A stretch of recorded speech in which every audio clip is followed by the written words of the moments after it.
Oh, good. I'm unmuted. Hi, everyone. Bear with me. This is my first talk publicly, and I feel really honoured that you had asked me to come and do this talk here. So thanks for welcoming me, and I welcome you to this time with me as well. And welcoming each other with love and respect is a spiritual practice and also creates balance. So I want to talk to you today about balance and how I found balance in my life and how you can possibly find balance in your own life. My formal talk is on Sanatana Dharma, which I'll explain to you after. And informally, I want to introduce who I was and how I came to be, so that you can understand how the aspects of my life brought me to becoming a sannyasi, or a renunciate, which they call a Swami in Hinduism. And so I was born in Adelaide in South Australia, and I was born in 1979. So at the age of 7, my father died in a very tragic car accident, which turned our lives upside down. So you could imagine losing that father figure. It caused unrelieved feelings in me, which resulted me in acting out as a child and a teenager that led me to make certain decisions that later led to my depression at the age of 16. So I struggled with severe depression for a whole year. And somehow I just started coming out of this depression just naturally. And then I ended up getting a job in this beautiful Gothic clothing store. So I had beautiful lace dresses, the corsets, the Victorian style, and I completely fell in love with this store. And I got talking with the woman there, and she offered me a job.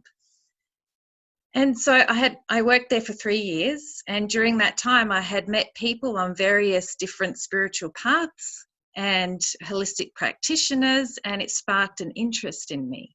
And so I knew that I was looking for something, and I needed something in my life. And so I explored many different avenues, different modalities, healing modalities, and things like that. And I even had my own Reiki business for a short time. And at some point with that, I started to get ill. And I realized I really needed to heal myself. I needed to look within and go deep inside myself. So at the age of 26, I moved to Melbourne, and I met my first spiritual yoga teacher, who was a female, and she initiated me into her lineage. And I was with her for 5 years, and I learned a lot about yoga. And yoga is more than just the physical postures. It means to unite, and it means to merge with the divine. And so I learned so much from her, and I learned how to ground myself and process my emotions in a healthy way. So I had realized, obviously, by this time that the things that I had done in my past, were a lot around not processing my emotions and not talking about my feelings. So I moved on from this particular path, like I said, 5 years after, and then my mother died when I was 30. And I later was introduced to Swami Shankarananda, who has an ashram in Mount Eliza in Melbourne, through a friend of mine. And so in my hometown, they opened up a centre in Geelong. And so I went to the opening, a friend introduced me, and I had a huge connection with the people and the spiritual teachings. And so I had participated being in that Geelong centre and also travelled to the ashram. So ashram is a place where you go, you learn the yogic practices and meditation and how to cope in your life and things like that. And then after 7 months, I had moved in there because I wanted to deepen my practice. So I lived there. I gave up my job, my school, my everything, because I wanted to immerse myself there. I wanted to go deeper into myself. But this time I was starting to understand that you really need to be able to go deep inside. And so I learned a psycho-spiritual process of working through different situations and inner blocks called Shiva process, which is a form of self-inquiry, which is really important to inquire within yourself. And I also learned meditation and yoga. So my desire to serve humanity was strong, and it always had been. Now, after 2 years, I had moved out and I thought, I'm ready to get back out in the world. And I wasn't looking for a husband, but I met my husband, who was Atmaram at the time. He had come to visit the ashram in Australia, and we connected. And I ended up coming back here to Ann Arbor with him, and we got married a year later. We started the center straight away here in Ann Arbor. And so it's Kashi Amma Meditation Center here in Ann Arbor. And we started to add meditation programs and things like that here, pujas, which is rituals that we do, and amongst many other things. Now, the funny thing is, so my spiritual name was given to me, which is Kashi, and it means the shining one, consciousness, and it's another name for Shiva. Now, Atmananda, he's known as Atmananda now, the place was already called Kashi Nivas, and Nivas means seat. And so I came back here and Kashi found her seat. So it was perfect, really, how that happened like that. So anyhow, so I'm going to get to the point of how I became a Swami and how Atmananda and I became Swamis. And so after doing the work here, we were invited to take sannyas, to become Swamis, by our teacher through a Hindu Saraswati order. So this order that we got initiated into goes back centuries. And the process of becoming a Swami occurred in Ganeshpuri, a little town in India. And it occurred in January 2019, so it was only a year ago. And my husband and I, we took a series of vows of renunciation over a number of days. So there were lots of rituals, pujas, ceremonies, and vows that were done over several days. Let me see here. So and those vows would transform us from lay teachers to making a formal commitment to serve others and to know the self. And so that's what that does. It formalizes that commitment. And it's like a Buddhist monk or a nun or a priest. You know that that's what their role is. And so in Hinduism, that is what our role is. That is our primary goal, to serve others. And we went from wearing our everyday clothes to wearing orange through a water purification process. So that was a process that we went through in India. And so you renounce that. So we renounced the attachment to worldly belongings and karmic relationships. And this doesn't mean we did not have belongings or relationships. It just changed our relationship with those things and people. Again, this was another aspect of finding the right relationship with Sanatana Dharma. So I'll tell you more generally what Sanatana Dharma is and how you can work with it in your life. And then we'll have a brief meditation with practice. So there's a concept in Hinduism, which is the idea of interfaith. And it's ancient and it has no founder. So the two words, Sanatana, means eternal, universal, endless, timeless. And Dharma is a law or a natural way. So this means the natural way of all beings. So there is this natural law that's occurring all around us. We see it in nature. It also is our processes in life.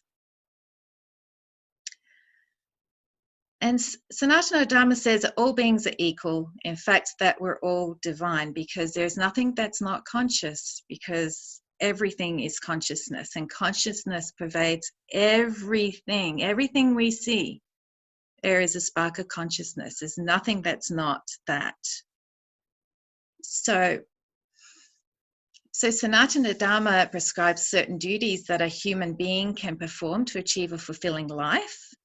And Sanatana Dharma consists of duties which are typically spiritual in nature, that aim at getting in touch with the inner self. So I'm going to give you some of these things here. So take what you will from it. And so Sanatana Dharma, natural law, is a set of invisible forces, intelligent laws and principles that underlie and hold the entire fabric of creation together as one unit, acting like an invisible celestial glue.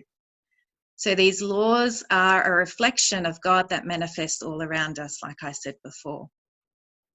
So along with that universal order, we each have our own unique and individual Dharma, what they call Swadharma. So you can think of Dharma as your true purpose in life or ethical basis on which you live your life. Human behaviors are considered necessary for the order of things in the world. A person is born on this earth to fulfill certain duties.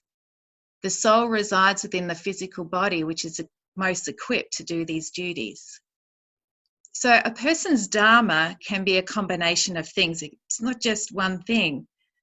And as a person progresses through life, and different stages of life may call for different dharmas or rightful purposes. So the job that you have, the family that you have, you might be a wife and a doctor, or you might be a husband and a, whatever it can be. You take care of your family, or you need to take care of your body. These are all parts of being in the world. So you are a spiritual being having a human experience. Your spiritual life is not separate from your worldly life. It's your relationships to things that we need to be aware of, like attachments and things like that. And we need to learn to have the right relationship to things. Learn to be in the world but not of the world, kind of thing. Earth is the place where we learn our lessons in the form of situations, life events, and particular people. It's in the way which we deal with our life circumstances that determines whether or not we pass those tests. And it's, So according to the Vedas, so the Vedas are very, very ancient knowledge that was passed down orally thousands of years ago. So there are 4 what they call Purusharthas, and the 4 main goals for living life to its fullest potential. They are Dharma, right action in accordance with natural law; Artha, material welfare and security, and also your comfort. So we have basic needs to take care of in this life. Artha, I already said. Kama, so not karma, but kama, which is pleasure and enjoyment. And moksha, spiritual realization and freedom. So the Purusharthas are the blueprint for human fulfillment and lead us to a successful, satisfying, balanced existence in the world. So working with them can help you create a satisfying, balanced life at the deepest and most holistic level. The key word here is balance, okay? So you want to, here are some ideas. Bring dharmic ethics into your life, in particular the areas of artha and kama, and so that you're being mindful of your finances or your comforts. Do you really need such a big house? Are you being greedy with money? Is your focus on the material gain? Your pleasures, are your pleasures hurting other people? Is it draining your bank account? Are you not being responsible with your duties? So it's like bringing that into your life. And so some of these ethics are being conscious of your actions, words, and thoughts. And I think most of us know when we're doing something that's the right thing. I think we have a sense of that. Ahimsa, or non-violence, mind and sense control, tolerance and respect for all living beings, selfless service, compassion, and sensitivity to the needs of others. So Sanatana Dharma teaches you to harm no one and benefit those that you encounter in your life. So applying these ethics, you start to spiritualize your life. And like I said in the beginning, you don't need to go and live in a cave in order to be a spiritual being. You can do it right here in the world. This world is designed, this is our playground. So we have this term, play of consciousness. Everything is a play here. And we need to learn to come into alignment and learn to go to be in that flow of life. And, you know, when you start to spiritualize your life, you know, as you start to spiritually evolve, you know, you gain a higher understanding of things. And so certain goals that you had might start to change, and you'll start to find that it's not so much about self-gratification, but more about serving humanity. And when we can put, you know, we've got to take care of ourselves. We have a body. Take care of it. Take care of your needs. These are really important, especially now. You know, we're going through a really hard time, and we all need to support each other. Serve humanity the best way you can. Try to do the right things, and also the right things by yourself and your body and your mind and your spirit. You know, nurture yourself. And so I'm just going to take just a quick moment to ask you a question. And the question is, am I managing my life in a way that supports my spiritual growth? So take a moment and reflect within.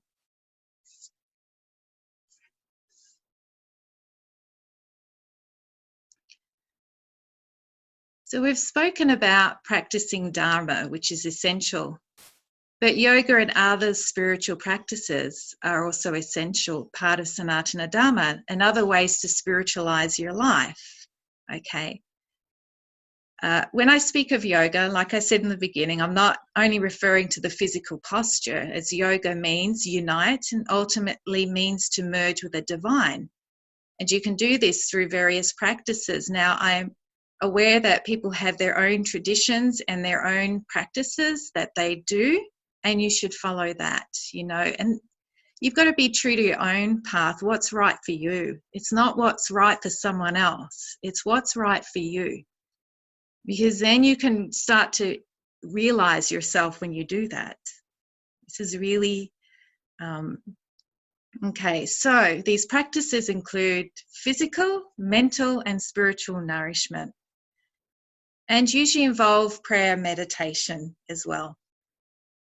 And I just want to bring in this idea, and I know that you're aware of, you know, self-inquiry. And I wanted to say that, you know, when we get overwhelmed by certain negative feelings, I'm calling them feelings. I mean, we're human, we have feelings.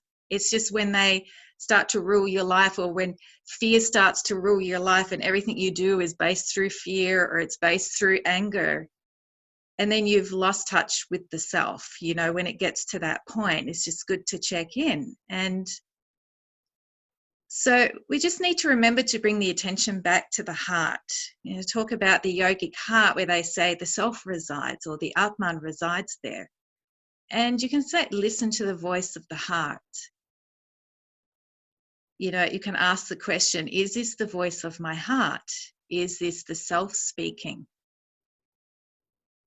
You know, we need to learn to trust ourselves more. So again, within every human being, there is a great divine spark, a great power, a great potential, a great love, a great wisdom. By doing these practices, we can find that place within. In Sanatana Dharma says that the common goal of all religions is to find the divinity within. So we don't want to look at what's separating us. What do we have in common? What are these common things? You know, so once that divinity is found within, the task is to bring it out to the outer world. So my teacher's teacher, Baba Muktananda, used to say, see God in each other. And this comes back to everything pervades, you know, God pervades everything, which means he pervades us. And that no matter, we're human, we're our own individual consciousness with our own karmas and our own ways of being, but we're all part of God. So let me see here. So find your divinity within yourself first through meditation and contemplation, or whatever other practices you use. And then bring that vision to your outer life. And this is compassion, this is love, and this is kindness. Because our true essence, they say, is pure love. And my teacher says that one who does this becomes a true human being, such as one does not live an entirely selfish life, but knows that he or she is a spiritual being and that it's possible to connect with consciousness and divine energy right within ourselves. We are not separated from consciousness, but we're one with. So, by spending a little time with ourselves in meditation, we can overcome these tendencies and connect with the pure wellspring of love and consciousness within. So I thought that I would take some time, and if you're willing, to do a contemplation. So this might take a couple of minutes. The first part is called being present, and the second part is looking for the footprints of the inner self. And so we'll do some affirmations within your inner world to call on it and just see where you feel the inner self. So we'll start. So get yourself nice and comfy. I'm Australian, we shorten all the words. I said comfy instead of comfortable.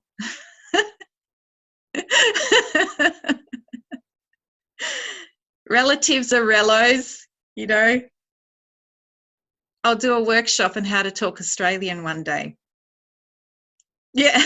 All right. All right. So take a few moments to contemplate the present moment. It's very important that we try to bring ourselves back to the present moment.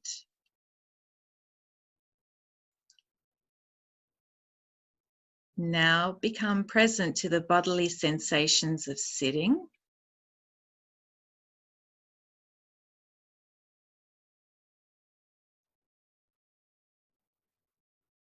Be present to the temperature of the room.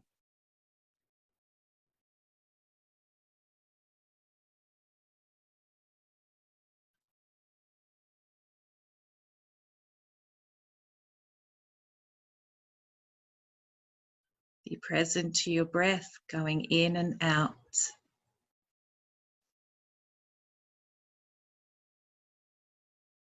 Just allow yourself to relax into it. Just breathe it away, making that nice connection.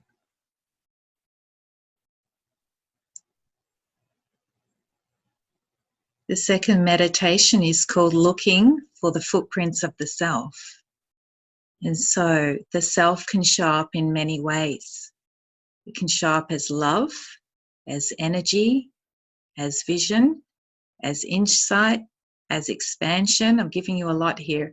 As certainty, as wonder, as peace, and so on. So find the footprint of the self and dwell on it. Relax into it and let the sense of the self grow and speak to you. So we're going to invoke the self.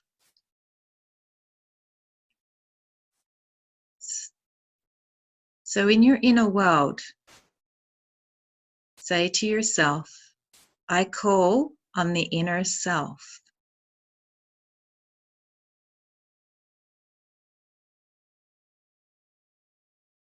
I turn to the inner self.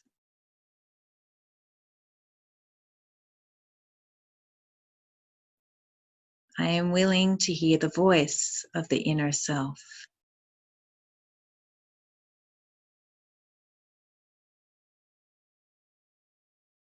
I am willing to be guided by the wisdom of the inner self.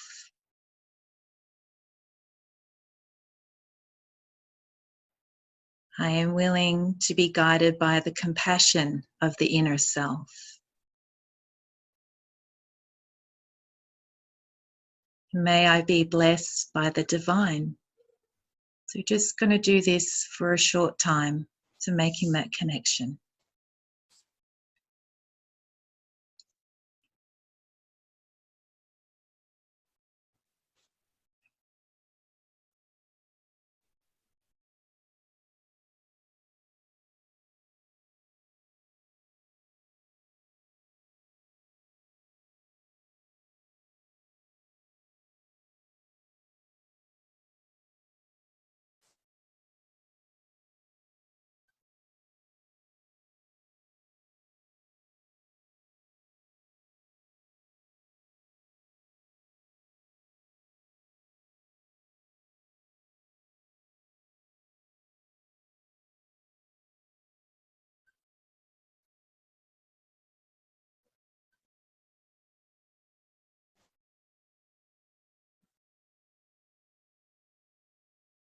And gently bringing your awareness back into your body and taking a nice deep breath in and exhale, wriggling your fingers and your toes.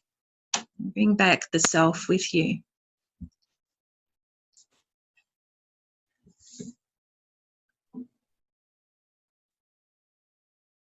So I'd like to end and say all rivers eventually lead to the sea, and all spiritual paths lead us to the same destination.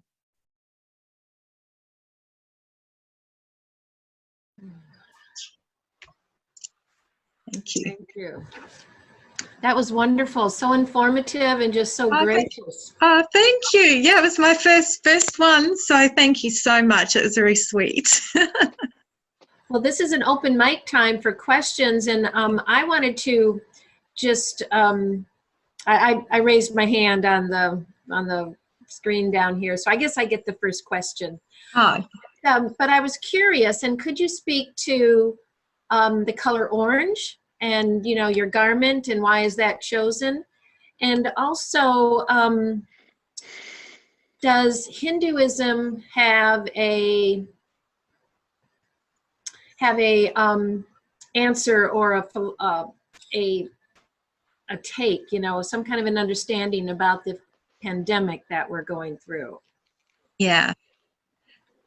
Well, this kind of, and I've also got Atmananda online with me too to help with questions if I sort of get stuck with it. So the orange is used as, it's the renunciate's color. So it's the flag that people will see you with this. And it's also, it's just yeah, so that's what that really is there. Mm-hmm. It's like a priest or a nun or a monk, they have the different colors, and so it's the orange for the Hindu. Oh, okay. Yeah. Mm-hmm.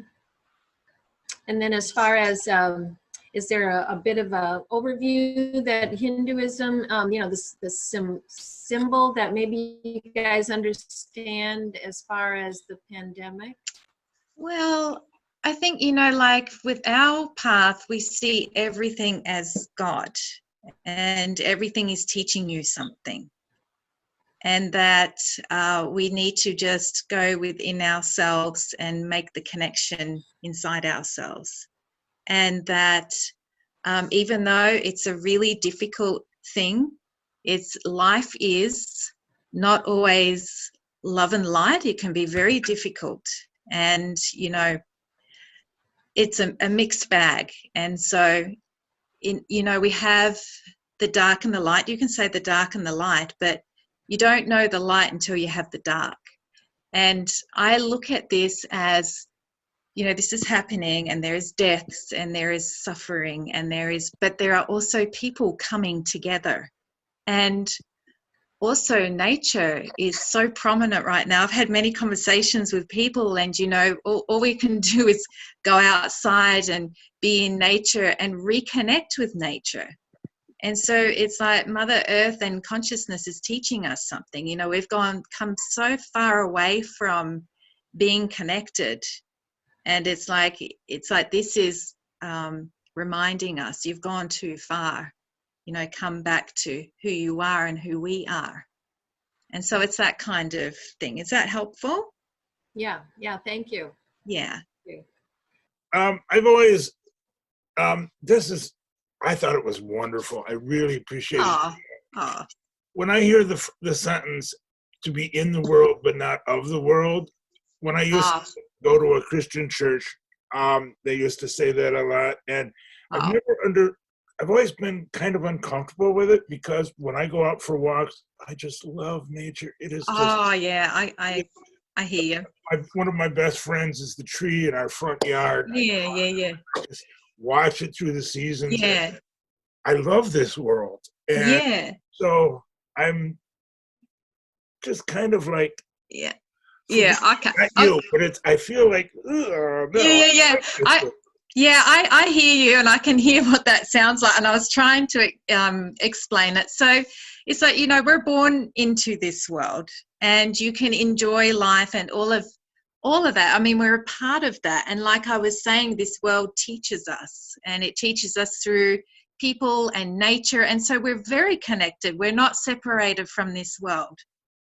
It's our relationship to things. And so if you want to spiritualize your life, then you add in these spiritual practices, and so that you evolve spiritually and you look at things from a higher understanding, as opposed to getting caught in wealth and pleasures, and then you're just caught in that. And now that is going to be some people's choice, and some people will want to live that way, and really I'm not trying to judge that either. Yeah, but we're very connected. We're not separated. So I know that term sounded a bit, but yeah, did that clarify anything for you? Well, I'd like, can I enjoy my friendships and my love of nature without course. Without of course guilt? you can. Yeah. Thank you. Yeah. Oh my God. Yeah. You should. Thank mean, we're here for that. I mean, we're meant to have relationships with people and things like that. It's not that you just pull away from, Yeah. It's just more about, your inner world and things like that. So I hope that I clarified that. If you got further questions, you can contact me if you like, or up and under. Yeah. All right. Thank you. All right. Okay. I do have a question. Can you hear me? Yep, I can hear you. Okay. I believe that every experience has a lesson for us. Yeah. But I'm having difficulty getting around the fact that in order to learn a lesson, other people have to go through such misery. I know. That I cannot understand. I cannot understand a God that is omnipotent, that is all powerful, that would create intentionally pain and hardship. Because pain hurts, hunger hurts. Yeah. And for a supposedly loving God to inflict that on his creation, I cannot understand. Yeah. It's a very difficult question to answer, and it's we just have to try to find that lesson in it, and that it's just the way that life manifests in this way. I mean, we can't deny that these things aren't happening. They're happening, and it's a law that happens, and it is very painful, and it is very difficult to see those things. And so it doesn't mean that you don't have a heart about it. There is something about that the life plays out in that way sometimes, in what seems very unfair circumstances. But how can I love, respect a God that does that? Yeah. What's your belief on God? Do you believe in a God? I believe what's your understanding? Something that I don't understand and don't know. Yeah. But I don't think it's a very necessarily a perfect or a nice or a good thing, because there are elements that are so awful. They are, I know. So I just believe there's something powerful that I don't understand. There is. What's really important? To be around like-minded people that can help. We've got to help each other through the difficult times. Like I said, yeah, I know, and such beautiful bunch of people. And, like they say, that God provides everything, which means that you're a part of that too. And we've got to work at trying to uplift each other. And there's not, people do try to do good things in the world to help make these changes. But this is the way that life manifests, and that we've got to just make the best of it. I don't know if this helps you in any way. I'm really trying to help you. Thank you for all you talked this morning. I really appreciated it. You're welcome. Just give love and support each other. And, you know, that's really important. Be the best that you can be. All of you. Yeah.